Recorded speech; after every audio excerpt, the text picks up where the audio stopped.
could you tell us about this process, this psychoanalysis process? Okay, so we all come together in a circle to discuss a problem.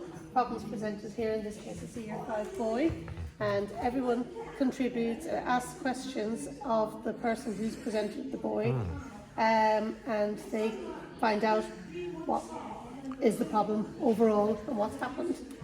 Then we move on to the relationship, so the relationship with the child and the adult, relationship in the school, friendships, how he is. They go to a desert island and they discuss how it would be if they were alone with that person. What sort of relationship would it be? How would it evolve? Would it work? Would it change from being in school? And then we move down to the organisation factors, the help and the hindrance, or unhelpful. So we have consistency, relationships with him, being there for him. They're the helpful part. The hindrance in this case is the high expectations, social needs being ignored, lockdown, COVID, which is massive.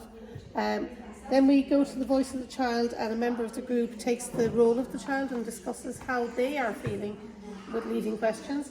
So how it looks to them, all this, how this looks to a child, in this case, a Year 5 boy. So nobody wants to play with him, he's told off for no reason, he likes his adult time, he wants to sit and listen, but he can't, and nobody gets it, and he feels lonely overall. So then we keep it in the structure of discussing theories, what's happening. So lack of emotional literacy, he wants to belong, socially awkward, being aware of differences, controlling at school.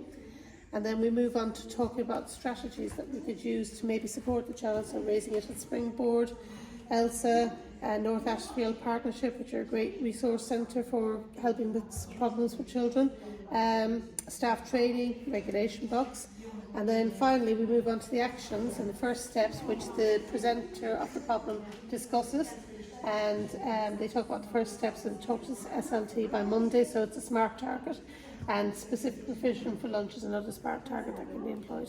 So what did you make of all this? I found it really insightful, because when you're actually getting down to the nitty-gritty of one problem and everybody's a stakeholder in it, you actually get everybody's version of events, and it makes it for an overall picture. The colours are amazing, it makes everything stand out, it makes you think, oh, I didn't think about that. Oh yeah, I realised that, but I didn't actually think about it in depth. So instead of just one piece of the jigsaw puzzle, it becomes a jigsaw puzzle of a whole. And how does it compare with the usual meetings you go to about young people with challenging behaviour? Visually, it shows the path, and I think that's really important. I'm a visual learner, so I find that's really helpful. I think sometimes things can be written down on a piece of paper and filed into an in tray and then passed on, and sometimes they get overlooked. So this puts everybody as a stakeholder in the strategies to support the child. And what are your meetings usually like? A lot of paperwork writing down, and this is more visual.